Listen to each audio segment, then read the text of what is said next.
Thank you for having me here, Matt. One of the things that I'd like to do when I talk is make it interactive. At the end, of course, if you have questions, feel free to ask. But a couple of the topics that we're going to go over today. The first of which will just be kind of an introduction. As you said, I've been kind of grew up with the education system. My grandma was an educator here in Sonoma County. My mom was. She was actually the president of the union for a while, and she actually just retired this year. So she was at it for a long time. And then, of course, I married a teacher, 14 years, and now she's principal at the Mountain. So, a couple of the topics why I'm here. I mean, it's kind of weird having an entertainer come talk to SCO, but actually there's a lot of similarities, so I'll kind of discuss some of the things I've done, some of the talks I've done through schools and whatnot, as well as educators. A lot of people don't know what I do. They just think I'm a singer, and that's about it, which is fine with me, actually. But there's a lot of different jobs in the multimedia creative industries, and so I'm going to kind of expose some of those things to you. Not a ton, there's nothing news for you necessarily, but I've encountered a few things in the field when I'm hiring, because I own Creative Destiny Entertainment, but I've also been a creative director and a chief marketing officer for other corporations. So I'm seeing some common themes that we can help with the younger generation coming up that might help them get prepared for the industry. And then, of course, going to talk about some of those challenges that I've seen along the way. And I do have some solutions that will help at least my 2 cents, is what I like to call it, of throwing in a couple things that we can do that are broad concepts. I think it'd be absurd to say, hey, everyone here needs to be an expert at Photoshop. Everyone here needs to be an expert at Pro Tools. That's ludicrous. I want common principles and concepts that you guys can carry, that will carry on for kids their entire career, whether it's creative or not. The other thing is I did a case study with a teacher that I've done talks to. His name is Sean Millar. He's up at Petaluma. Or down, where am I? Yeah, down. I never know where I'm at. So I actually go down to his class every year and speak to his music students. So I had him in the studio yesterday. I did a little video of something he does to help prepare his kids for the real world. And then, of course, at the end, a little Q&A if we have time. Like I said, I like the interaction and some things I may not have covered. But as you can see at the very bottom, it's very small, but don't hesitate to reach out at the end. I'm a big social media whore, so you can always get me that way, or email or anything like that. That's right, I said whore. So let's get into it real quick. You know, I do know just a couple things I know about educators. You know, like I said, a little bit of experience. One of which is that y'all love acronyms. So I'm not going to throw too many at you. You get enough of that. The other thing I know about educators is that you guys work your asses off with little resources. So the one thing I'm going to try to do today is try to help you guys at least steer you in some directions. Because I realize you guys don't have recording studios at your disposal. You don't have video equipment at your disposal. So I'm going to concentrate more on like I said before, like concepts and whatnot. Okay. One of the biggest exports is the entertainment industry. America, we're not doing the factory stuff, and there's a lot of things that are more algorithmic, right? So I'm in the interactive field as well. We'll talk about the verticals I'm involved with, but a lot of the programming jobs are going overseas. So what is America known for? Well, entertainment, which is creative. Creative minds are still coming out of America. Innovators, creative thinkers, those kinds of folks. And that's what I do, is kind of the creative thinking aspects. Okay?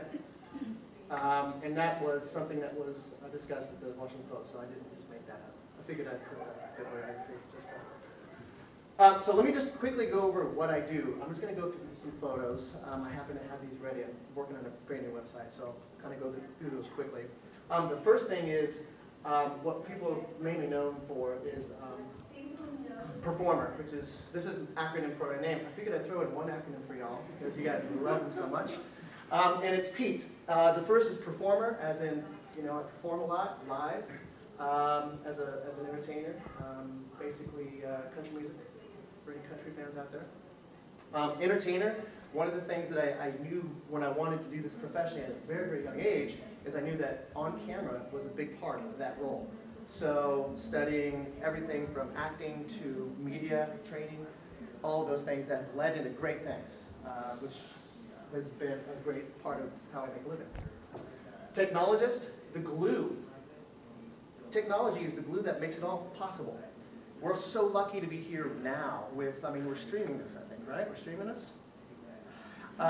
So we have technology that is very inexpensive compared to when I was growing up, that can basically change the world. And I mean that sincerely.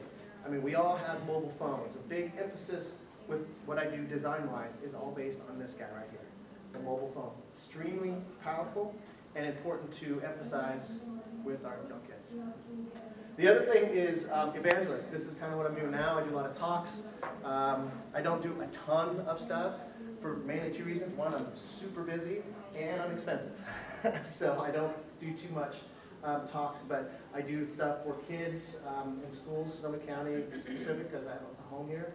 And I have a home in Nashville, Tennessee, so I'm there as well. I'm doing talks, and I just finished designing a whole book for a Harvard grad who has a book for teachers, actually. That's out on Amazon right now.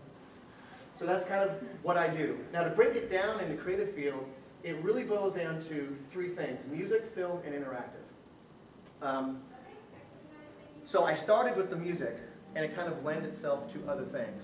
Because if you're going to do music for a living, A, you're crazy, because you can't make a lot of money in the music industry, especially now. And B, you're going to have to do other things while you're trying to achieve your goals. Now, you've heard people say, well, I washed dishes while I was trying to make it, or I was a waiter. Well, I didn't want to go down that route. I decided to do those jobs while I was going to college. So I stayed in for 7.5 years, getting an AA in music, a BA in music, a BA in recording arts, and a master's degree in multimedia. So that I would stay creative during the day and then pursue my other goals as a musician at night. Now, obviously those things parallel, and that's why I'm a big push for education. Not because I grew up in it, not because I believe in teachers, but because I myself went through the education system all the way through to get a master's degree. And it's only helped me because I've been able to achieve all the goals that I set out to do. And I really rely on a lot of things I learned, basic concepts, all the way through that I still rely on today to get the job done. So in music, there's performing, writing, composing, recording, publishing, management, there's business management, you can be an agent. I mean, the list goes on and on. So what are those roles? What do they do? Those are the kinds of things that we can expose the kids to. And one of the reasons why, when Matt asked me to do this, is that I was like interested because I've done talks to high schools where I'm like, does anybody here want to do creative for them? And no one raises their hand. You know, they're like, I want to be a doctor. Oh, what do you want to do? Well, I want to be a lawyer. I want to, be a dentist. I want to be a teacher. I'm a teacher? Crazy. So just exposing them, and by the end of the class I ask the same question, and hands always come up because there's a lot of jobs. If you're not a musician, you can still be part of the music industry. If you're not an actor, you can still be part of the movie industry. There's a lot of things to just kind of explain to people. You see all of those credits at the end. Unfortunately, the music comes at the end of all the credits. But I always get complaints about if I have a song in a movie, they have to wait through all the credits until the end to see my name. But there's a lot of people involved to make one piece of art. And so getting the kids to know some of those things and just exposing and talking about them is huge.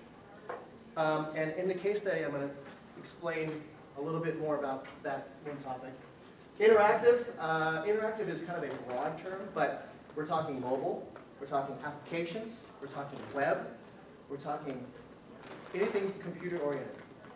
But again, the innovation is still, America is still the innovators. We're still the people creatively thinking of these things. It's all boiled down to being creative. The nuts and bolts, it's another story. But I have a lot of experience with the interactive field because when I was getting my master's, it opened up a lot of opportunity, especially during the dot-com era, right? So when you have a piece, let's say a mobile app, there has to be a skin to that. There has to be design. So that's why I studied design. Because I knew, well, I have to make my record covers and I have to make all these other things for me personally. So studying design helps you understand a couple things. One is, when you're studying interactive, is information architecture, which has now leaned itself towards what they call UX.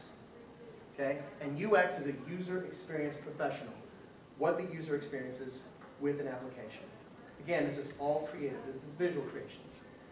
But as someone who's gone through the ranks as an intern all the way through creative director, I can tell you that there are a lot of opportunities for a lot of people to have great paying jobs, getting into Photoshop, Illustrator, these other suites, to create things like interfaces, to create things like websites, to create things like applications on mobile phones.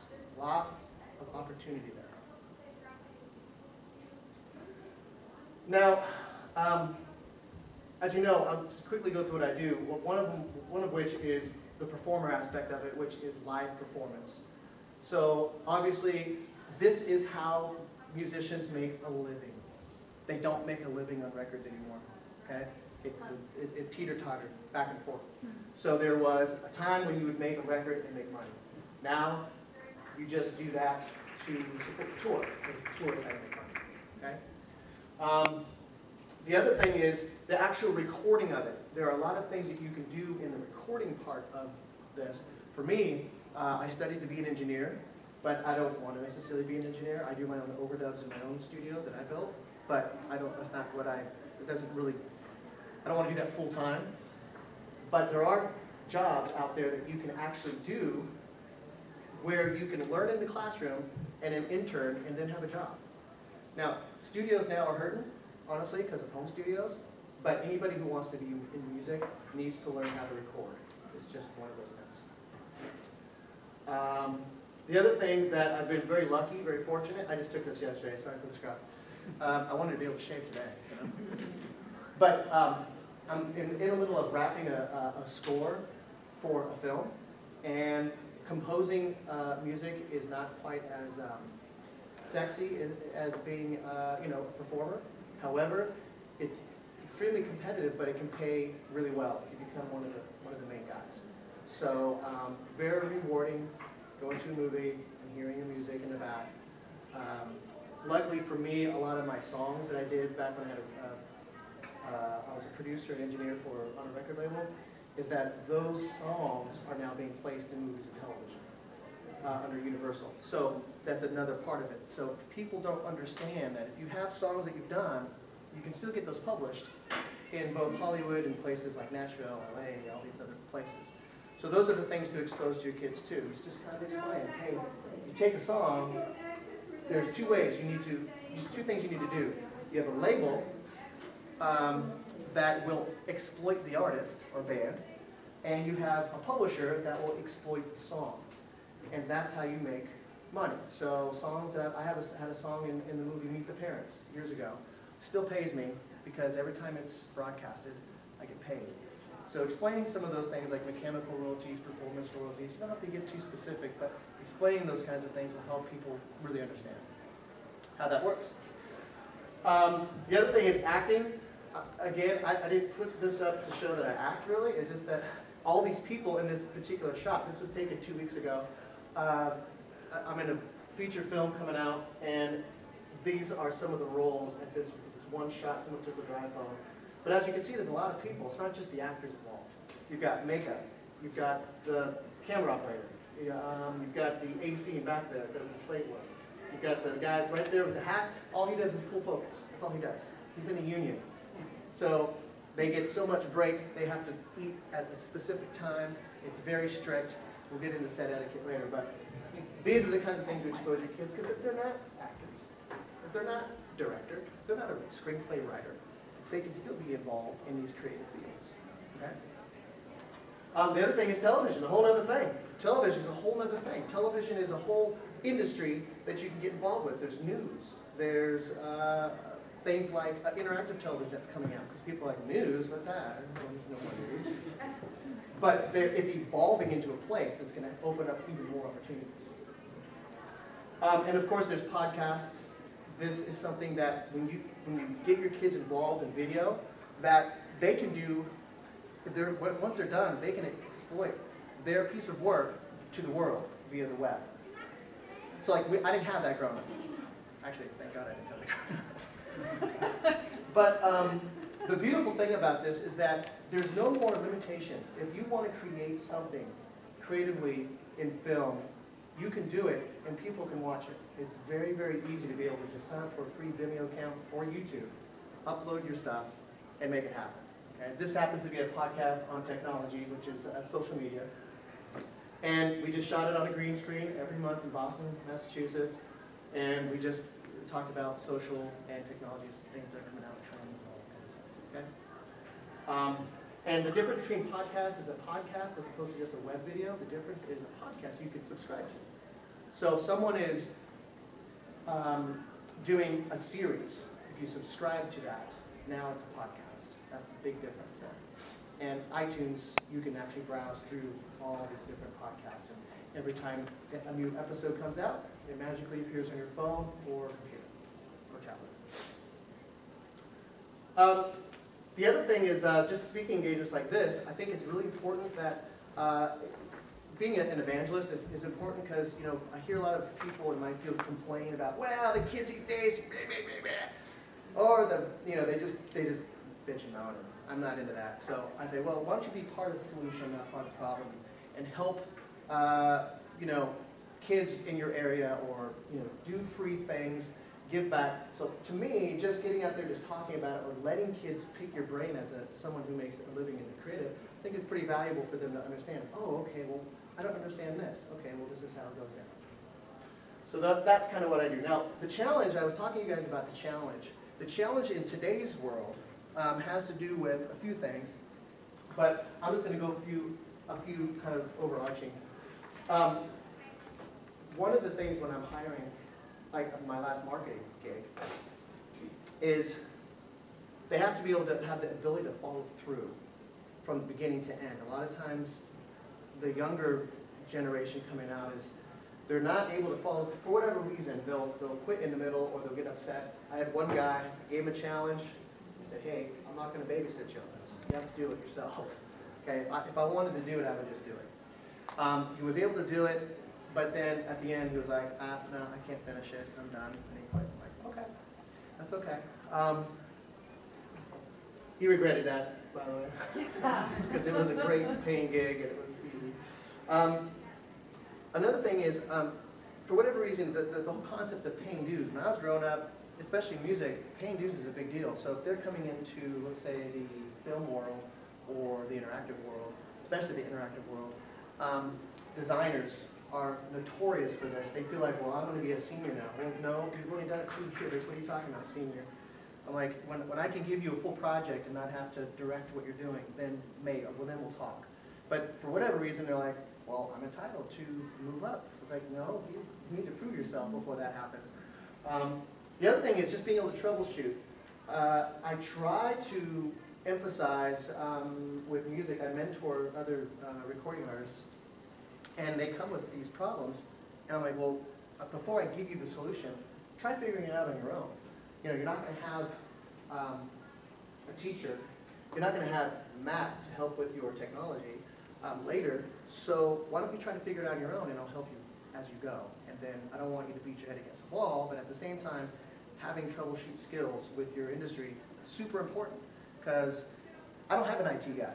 I have to be my own IT. Am I an IT guy? No. But with what I do, technology is a big part. Before I was saying technology is the glue with everything I do. Creating, getting it out there, communicating, all that, it's all technology. So that's a good example, right? The other thing is, this is technology. We can hit undo. Multimedia, the beautiful thing about being a creative is you mess up, you go undo. You're fine.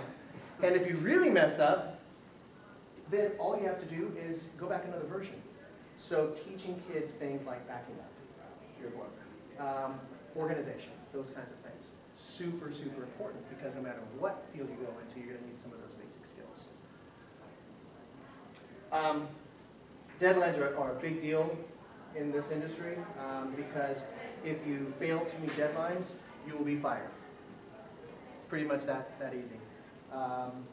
There's no loose like deadlines anymore, especially in interactive because things are moving at a pace.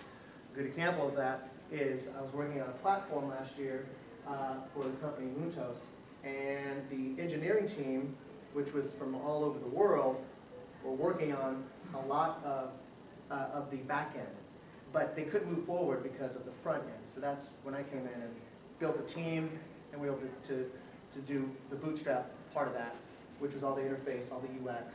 We built wireframes and we made it work. But if we were to slow down, then they would get to a point and they can't continue their job. So now it's like this domino effect. So the importance of deadlines, whether it's schoolwork or whether it's a project, there has to be a hard stop because and maybe the first time they slip, but a grade is much different than losing your job or something like that. So if there's emphasis on deadlines with your creative projects, no matter what they are, that's going to help them out tremendously. Pride in work. I don't know what this happened, but the people who are checking off lists and they're getting things done, a lot of times they're like, whatever, it's good enough. It's like, well, no, not really. I don't have to do marketing for me as a consultant or any of that because, in my opinion, it doesn't mean I'm the best or I'm the man. It just means that everything I do, I want to make sure that I exceed expectations. And that's a principle I teach when I'm doing things like coaching kids or when I'm working with other professionals that I'm mentoring. So exceed expectations, do more than you're asked. I try to do that with my kids too. They don't quite get it. It's like, the teacher didn't ask me to do that. Yeah, but if you just add a little bit more, yeah, but they didn't. Just trust me on this. And every time they've done it, it's worked out, whether it's a movie project they're doing or a paper. The last thing is taking things personal. Now, you guys might not be used to this, but in the creative field, you're doing something personal. You're doing something sometimes grown from an emotional something. So the thing about that is I did a Super Bowl ad last year, and I had one of my juniors working on it. And the VP came down and said, Pete, you need to take this over. So I did. And she cried. And I felt horrible, but then I just took her aside. I'm like, listen, this is business. Like, you can't, there's no crying in baseball. You cannot cry because I know it's personal, I know it hurts, but this is the business. I always encourage people to do their personal creative on the side so they can have that luxury of freedom of doing what they want. But in business, especially now in my role now, I mean, I went through the ranks. Now I'm just, I'm telling people what I want and how I want it. But that doesn't always come across well. So when you're teaching anything in the creative aspects of school that's a great point to say, hey, look, in the real world, if you're going to be working in a creative field, don't take things personal. It's just business. If someone takes over a project and they say, hey, I don't like that color scheme, do it this way, that's because they've been there before, and they're the director, or they're the VP, or whatever. Sometimes it's the client. Make my logo bigger, make my logo bigger. That's just something they have to deal with. So the solution, well, there's a couple things that I've talked about, but one of the things is just creative thinking. I was talking earlier about common things that you can kind of spread across the entire span of someone's career. Well, one of them is just creative thinking, allowing them to think outside. You've heard that phrase, outside the box. Well, if you become a creative professional, you have to constantly be thinking of things that have been done, how you can make it unique, okay? Which is really what innovation is. And then also, you have to think of things that are completely creative and outside of the norm. One of the funny things is that, well, Microsoft hires me sometimes to come in and just brainstorm from them. Get me to a room with a bunch of other creatives, and we just brainstorm. And that's all we do. And so sometimes it feeds off other people. It's like co-writing a song. I co-write a lot of my songs because it's fun. And with my buddies, it's a good excuse to drink beer. But it's that feeding off of each other. It's that teamwork. It's like you think of an idea, oh, and then we can do, oh, and then by the time it's over, it's a completed work. So I always encourage other people who are teaching or mentoring is to have people do on their own creative thinking, but then also with a group. Because in the real world, you're going to have both. You have to have both. Responsibility, we talked a little bit about that with deadlines, big part of it. Problem solving, we talked about the troubleshooting, very similar. If we can work on the problem solving aspect, it's also giving them the tools to do that. The web is a great resource for that. Lynda.com with a Y is great for software, because we're not always going to have the answers for all the software, right? But you can get them in the right direction. Oh, you need to learn a little bit more about Pro Tools? Go here, take a course, and then let's work it out together. Communication is a big one because you're going to be working with a lot of different types of people with creative, a lot of divas, unfortunately. I am not a diva. I thought I wasn't for real, and then I was told I was the other day. What? Fine, go get me my coffee. I blame the film industry because there are rules and regulations in film as an actor. You can't talk to people. It's union. You can't. No one's supposed to talk to you except for the director. So this is weird, like thing that exists. It's really funny, but it's called set etiquette. I won't go through that, but it's definitely something to teach. So when it comes to communication, it's not just communication with your peers. It's also communication with clients. Okay? So that's a big part of it. Also, social media is a big aspect. Social media is something that you're going to have to experience as a creative as well. Right? Marketing, if you're a creative professional, marketing is going to exist in your life no matter what. So you have some basic concepts of what marketing is. What's the difference between marketing and sales? Those kinds of things. And then how to stay current. I just explained YouTube is a good resource for that. People are always making tutorials. And also services like Lynda.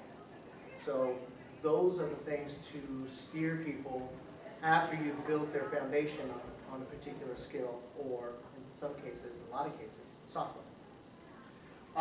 Perseverance, really this one is something that's hard to teach, but being a creative professional is not easy.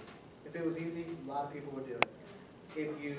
The only time you're going to lose in this industry is when you quit. You have to continue.